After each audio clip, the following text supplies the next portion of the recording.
Et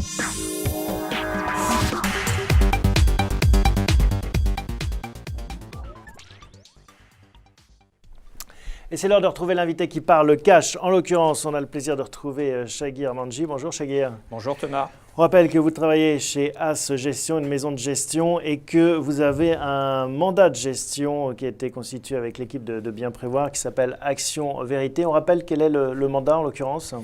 Tout à fait. Alors Action Vérité, c'est un mandat de gestion que nous gérons pour la société bienprévoir.fr. C'est un mandat qui nous permet d'acheter des fonds communs de différentes sociétés de gestion sur la place à partir d'une allocation d'actifs, et c'est un processus d'analyse macroéconomique qui nous permet d'allouer les actifs. Alors on va revenir sur votre vision et votre analyse de ce qui se passe bien sûr, et puis surtout de ce qu'on vous anticipez. Combien de sociétés de gestion? Vous travaillez avec combien de sociétés?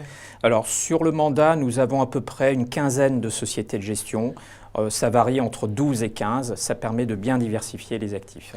On va voir donc les performances de Action Vérité depuis sa création. Enfin, pas exactement depuis sa création, parce qu'il a été créé en 2011, c'est bien ça? Tout à fait. Depuis 2011, donc, quelle est la performance? Alors, depuis la création, donc septembre 2011, nous sommes sur une performance de l'ordre de 33%, avec une volatilité relativement maîtrisée de l'ordre de 8%. Avec 2013, 10,8%. 2014, on est à 4,8%. Alors, au 5,12, vous êtes en performance, oui, 4,8 au 5,12. Il faut bien préciser ça, parce que depuis le 5,12, il s'est passé des petites turbulences sur les marchés. Donc, au 5 décembre, 4,8%. Le CAC était encore positif, presque 3%. Voilà, tout à fait. Alors, depuis, c'est vrai que nous avons des marchés qui sont très heurtés, à la fois aux États-Unis et en Europe. Donc, évidemment, les performances seront moindres. Mais il est important quand même de signaler que sur la durée, et c'est un placement qu'il faut voir sur une durée de 3 ans, c'est un placement qui reste assez intéressant, de l'ordre de 33%. Très bien, donc voilà donc pour les chiffres. Alors sur votre analyse, on a évoqué en première et deuxième partie de l'émission ce contexte, pétrole bas, taux d'intérêt bas. Quelle est votre analyse, et notamment l'analyse sur le trou d'air qu'on vient de vivre en bourse? Alors, il me semble que surtout, il faut insister sur les effets bénéfiques. Je dirais, c'est un vrai cadeau de Noël, la baisse du prix du pétrole. Pour tous les pays développés, c'est un renforcement de la croissance économique. On parlait de plan Marshall, c'est un peu ça en fait. Exactement. Donc aux États-Unis, il est clair que la consommation va se renforcer, la croissance va s'accélérer.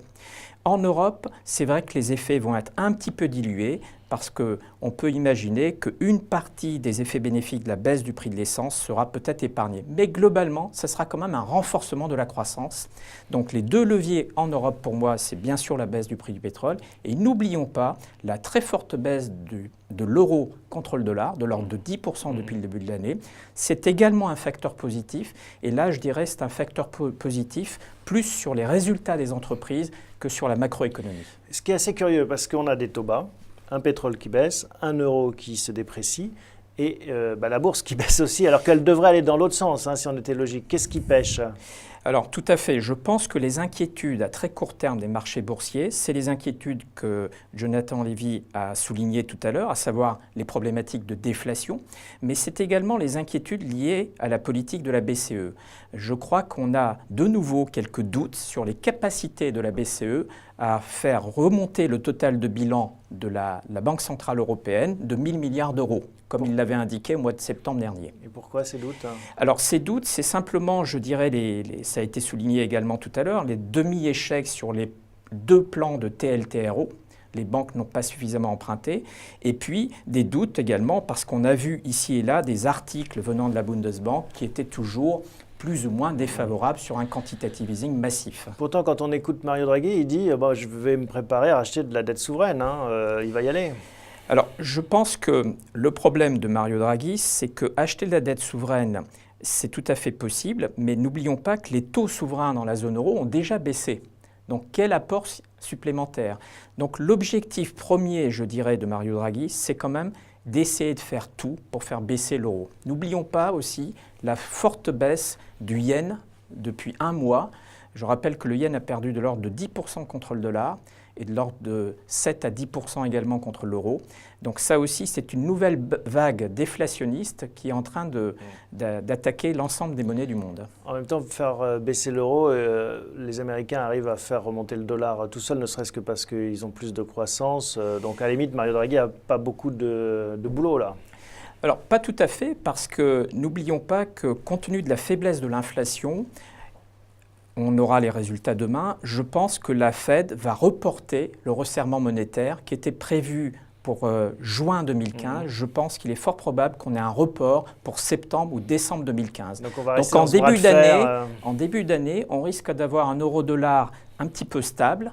Et c'est plutôt à partir du deuxième trimestre qu'on devrait de nouveau avoir un euro qui va baisser contre le dollar. Bon voilà, donc pour votre analyse très claire, maintenant, qu'est-ce qu'on fait? Alors vous nous avez apporté un autre graphique pour comprendre votre stratégie avec l'exposition entre actions et taux. On rappelle qu'un mandat de gestion, c'est un mandat, en l'occurrence, qui permet d'investir sur différentes catégories de PCVM et que vous répartissez ça en fonction de votre analyse. Donc, on voit 75% investis en actions, 25% en obligations. Alors, on reste d'une façon générale toujours optimiste sur les actions.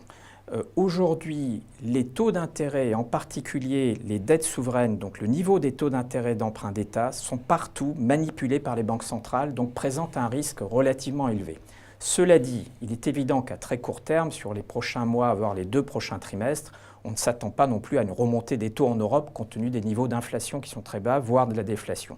Mais globalement, il faut faire attention aujourd'hui quand on achète des obligations souveraines de dette d'État. Maintenant, sur la zone euro, il me semble que si on a un début de croissance, et nous pensons qu'on aura un profil inversé en 2015 par rapport à 2014. L'année 2014 avait très bien commencé dans la zone euro, avec une Allemagne qui était euphorique au premier trimestre, et l'année 2014 va très mal se terminer. Et en 2015, on voit exactement le profil inversé, c'est-à-dire un début d'année qui va être difficile, et une fin d'année qui va être meilleure, justement, la baisse de l'euro et l'impact du prix du pétrole qui va se diffuser progressivement sur l'économie. Et quand on voit votre répartition géographique, on est frappé du poids de l'Europe, 83% par rapport à votre benchmark qui n'est qu'à 40%. Et dans un contexte où beaucoup d'analystes vous disent qu'il faut aller sur les États-Unis, il faut jouer la remontée du dollar, vous êtes contrariant là-dessus. Tout à fait. Alors, c'est vrai que les États-Unis, c'est un marché moins volatile.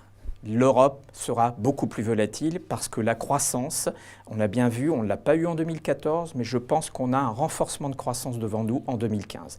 Mais globalement, les bénéfices en Europe sont des bénéfices de bas de cycle. Aux États-Unis, vous achetez des bénéfices de haut de cycle. Donc cher. Très cher. Et en plus, aux États-Unis, vous les payez à plus de 16 fois les bénéfices. En Europe, vous les payez seulement à 13 fois les bénéfices. Donc on a 2 opportunités en Europe. Des bénéfices de bas de cycle qui vont se redresser avec la baisse de l'euro et un peu de croissance, je dis bien un peu de croissance, entre 1 et 1,5, on peut avoir un levier supplémentaire sur les entreprises européennes. Donc c'est un pari, certes, plus volatile, mais beaucoup plus intéressant si on est sur la durée, c'est-à-dire sur une durée de placement supérieure à 2-3 ans.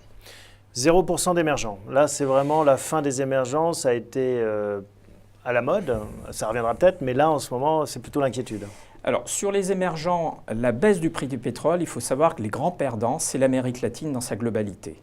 Il n'y a qu'un seul pays qui est gagnant en Amérique latine, c'est le Chili. Globalement, l'Amérique latine est perdante dans la baisse du prix du pétrole. Et en Asie, évidemment, les gagnants, c'est l'Inde et la Chine. L'Inde, c'est le pays le plus intéressant aujourd'hui dans les pays émergents.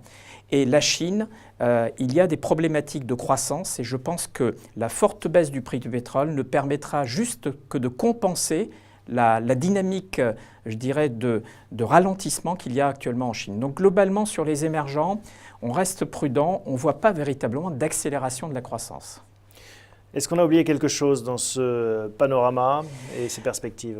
Encore une fois, il faut souligner, malgré les soubresauts à court terme des marchés, le bon côté de la baisse du prix du pétrole et la baisse de l'euro. Ce sont des facteurs positifs pour la zone euro. Bien évidemment, il y a un problème d'investissement. L'investissement est en panne dans la zone euro. Donc l'essentiel de la croissance en 2015 se fera par la consommation des ménages, mais celle-ci se fera parce que la baisse est très importante et c'est véritablement un cadeau du Père Noël. Bon, et c'est ça que vous jouez en 2015, c'est très clair. Merci beaucoup, Chaguir, pour toutes ces explications. Merci Thomas. À bientôt. À bientôt. Voilà donc pour Parlons Cash, hein, c'était le 7e épisode. On se retrouve en 2015 hein, pour suivre ces aventures des placements de l'épargne et de l'argent au sens large. À bientôt. Bonne fête.